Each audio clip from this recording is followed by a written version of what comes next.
आरक्षण देंगे।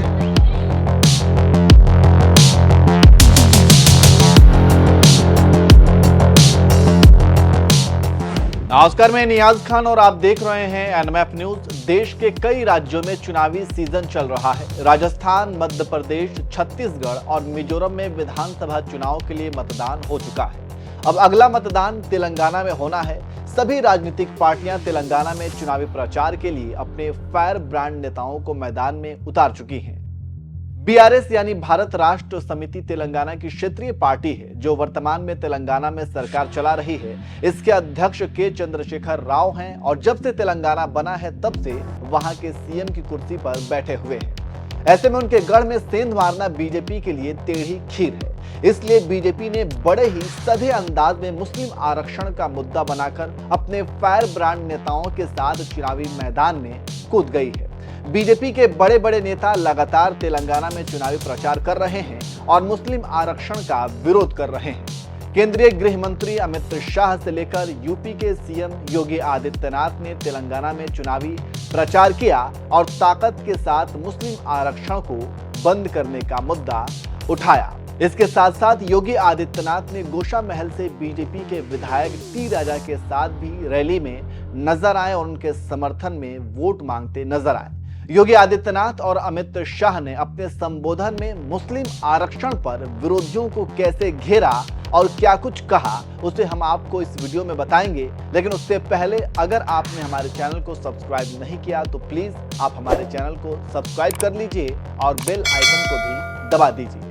चलिए अब आपको खबर बता देते हैं। तेलंगाना में विरोधियों पर जमकर बरसे शाह योगी। मुस्लिम आरक्षण खत्म करने का किया वादा। अगर सत्ता में आई बीजेपी तो खत्म हो जाएगा मुस्लिम आरक्षण। तेलंगाना में मुस्लिम आरक्षण को बीजेपी ने बड़ा मुद्दा बनाया है। सबसे पहले तो केंद्रीय गृह मंत्री अमित शाह ने निजामाबाद में चुनावी सभा की थी। इसके बाद उन्होंने रोड शो किया था। इस दौरान अमित शाह ने एएनआई से बात करते हुए चुनावी मुद्दों का जिक्र किया और कह दिया कि हम मुस्लिम आरक्षण को खत्म कर एससी, एसटी और ओबीसी को आरक्षण देंगे। सुनिए। देखिए, हमने हमारे कई वादे दिए हैं। इसमें से प्रमुख एक तो हम बैकवर्ड क्लास का मुख्यमंत्री यहाँ पर बनाने जा रहे हैं। मुस्लिम आरक्षण को समाप्त कर एससी, एसटी और ओबीसी को आरक्षण देंगे।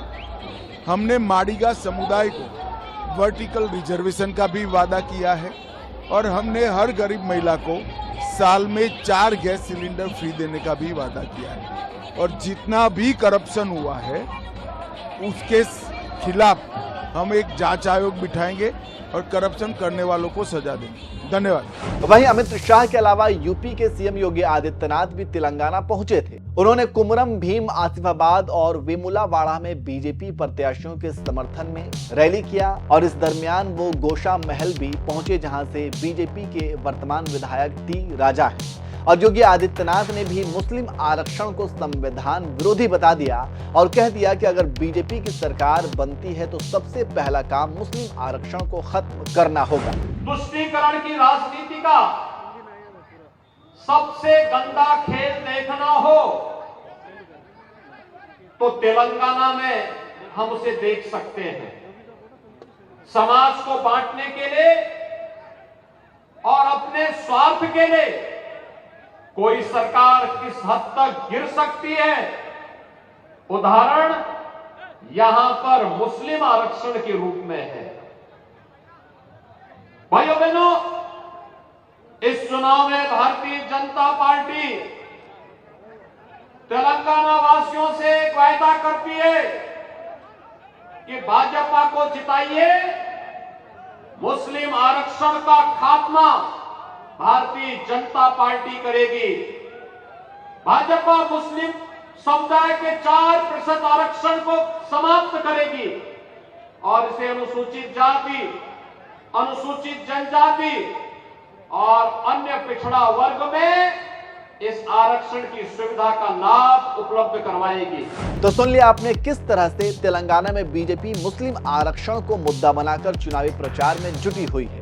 आपको बता दें कि तेलंगाना में 4% मुस्लिमों का आरक्षण है और 119 विधानसभा क्षेत्रों के लिए 30 नवंबर को मतदान होगा और 3 दिसंबर को चुनाव के नतीजों का ऐलान होगा। इस राज्य में सत्तारूढ़ पार्टी बीआरएस, कांग्रेस और बीजेपी के बीच त्रिकोणीय मुकाबला है। राज्य के कुल 3 करोड़ 17 लाख वोटर्स इन पार्टियों के भाग्य का फैसला करेंगे। वैसे आप मुस्लिम आरक्षण पर क्या कहेंगे? क्या तेलंगाना में मुस्लिम आरक्षण को खत्म कर दिया जाना चाहिए? कमेंट करके जरूर बताएं। भारत माता की वंदे।